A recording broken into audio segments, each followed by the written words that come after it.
Hey guys, I'm top music attorney, Miss Krystle, and if you're thinking of starting your record label in 2022, you've come to the right place. We provide a lot of videos on this channel teaching you about setting up LLCs, getting the contracts in place with your artist. And there's one particular topic that seems to be coming up over and over with my record label clients through my law firm, and that's when to invest in your artists. Now, before I get into it, make sure you stay all the way till the end of the video because I have this incredible free resource specifically for you record label owners so that you can learn how to stay legally protected. And like I said, it's free. Now, guys, I am a record label attorney, which means through my law firm, I am literally building record labels for my clients every single day.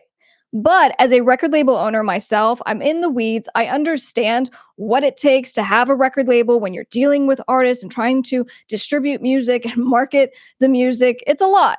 So I have a playlist for all the different record label videos that we've released on this channel, which I will be sure to link for you down in the description. But I'll tell you right now that 99% of record labels will fail when they don't have an entertainment attorney guiding them through the process. And this is because if you fail to do all the things you need to do to stay legally protected, there is a huge catastrophe that is waiting for you down the road and in the future of your record label. And one of those things comes back to when it comes time to invest in artists, because you making that investment as a record label owner can be a great thing because maybe that's the artist that ends up knocking it out of the park. It's a fantastic investment that, brings tenfold back with audience and revenue and live shows. I mean, this is what we all dream of, right?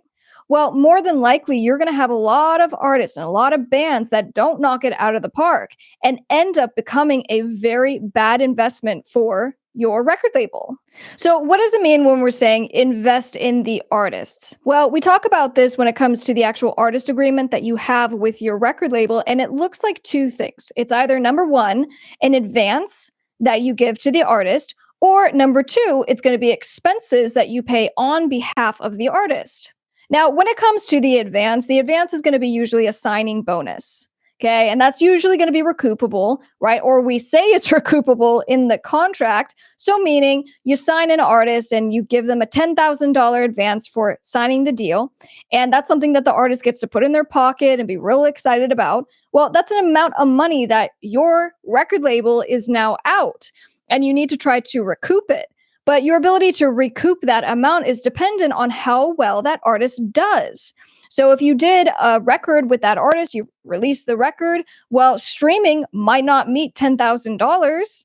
You might get a share of that artist's live performances, their sponsorship deals, but that artist may never take off. And that's why this is such a gamble when we are signing artists to our labels.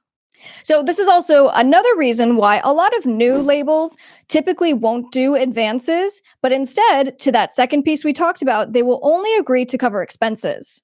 Now, you are still advancing money, right? You're paying for studio time. You're covering music videos. You're covering marketing. And so while the investment might be a little bit less, you're still making an investment. And, quite frankly, representing all the labels that my law firm does, we also run into a lot of issues where now we're having problems with the artists. And so the label will lose their investment, not because necessarily, the music didn't take off, the artist isn't doing well, but it's because a bunch of problems come up that the label wasn't anticipating with a particular artist. And one of those things is when a label decides to sign an artist way too soon. And that could be, for example, the artist doesn't really have anything going on just yet. You're signing someone who is super green. They have no, presence on social media. They have never released any music. They're not used to getting in the studio, but you believe in them and you're excited about them, or you see that they're super talented. And so you want to help them to make their dreams come true. And that's all fantastic. But when you attach yourself to really what we're talking about are business partners. When we attach ourselves to artists, we're now responsible for what happens because we're the record label, right? And so if we're going to be paying for things, music videos, getting that first EP out, that's all great. But if you are in, $10,000, $20,000, and in, let's say, even one recent case that I had with a client, the client had spent something close to $50,000 on one artist, one release, which included, of course, some music videos and some marketing online. But what ended up happening with this artist is that the artist had kind of a change of heart. And the artist wanted to go a new direction and not really pursue music and, pursue more of a family kind of thing. And that's all fine. But that is a very bad situation to be in because now you don't even have an opportunity as a record label to recoup your money because they're not going to be releasing music. They're not going to be performing it. They're not going to be promoting it. So it's looking at the artist's commitment to their own career.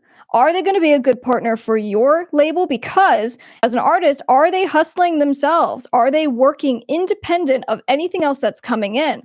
And the way I like to describe it is, when it comes to deciding when we're going to spend money on artists after we have signed them, after we have gone through, let's say, a little grace period, when it comes to deciding how much to spend, look at, I guess, the value of what that artist can potentially bring.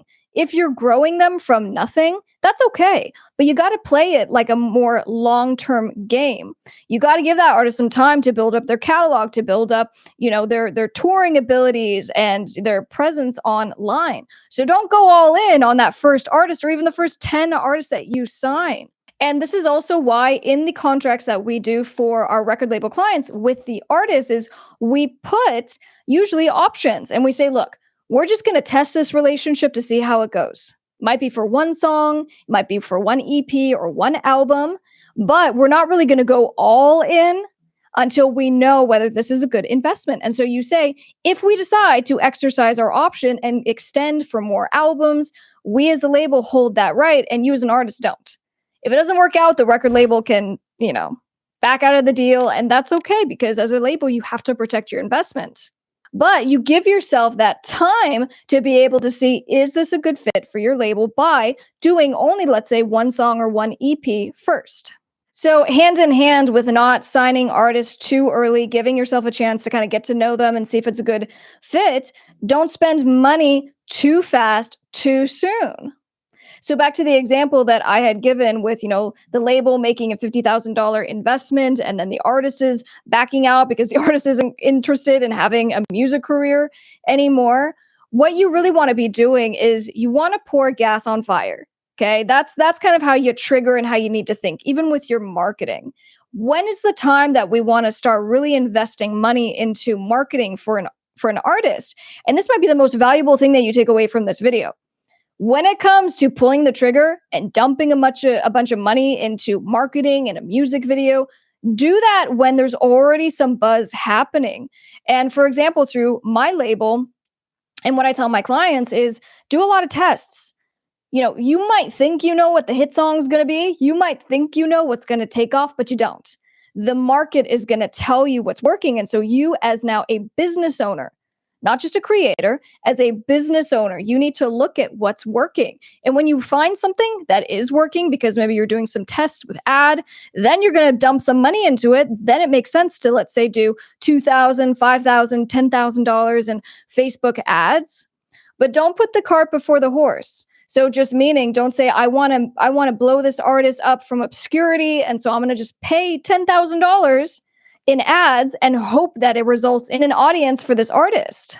Because that is the quickest way to blow all of your money as a record label, all your reserves, and you're not going to be able to continue. This is what I see so often with new labels, and this is why a lot of them do fail, because they aren't conservative up front. They don't wait until it makes sense to start investing more into the artist, because maybe an artist does start knocking it out of the park. And so by the time you get to that next album, maybe you decide you are going to do an advance because you know that that artist is going to be able to release music and promote it in a way that's going to bring revenue back to your record label. And guys, as promised, I've created a free crash course for my record label owners. You can sign up for that. It's in the link down in the description below. But this is an exclusive video course that's going to be coming to you via email. Like I said, it's totally free. And I put this together because I represent so many record labels, and there's kind of these different verticals of things that come up with the contracts, with your intellectual property, such as your copyright, your trademark, your trade secrets, and then also some of the biggest mistakes that record label owners make, which I teach you how to avoid. So make sure you sign up, click that link down in the description below. We have a ton more videos coming at you all about building your record label for success. So be sure to subscribe, turn on those bell notifications so you don't miss any of our new videos going up weekly. If you're interested in checking out some dark pop music, be sure to search Miss Krystle on all music platforms. Don't forget to come say hi on social media. Check out the law stuff at Redhead Attorney and more of my artistic stuff at Miss Krystle Live. I'm top music attorney Miss Krystle, and I'll see you on the next one. Bye, guys.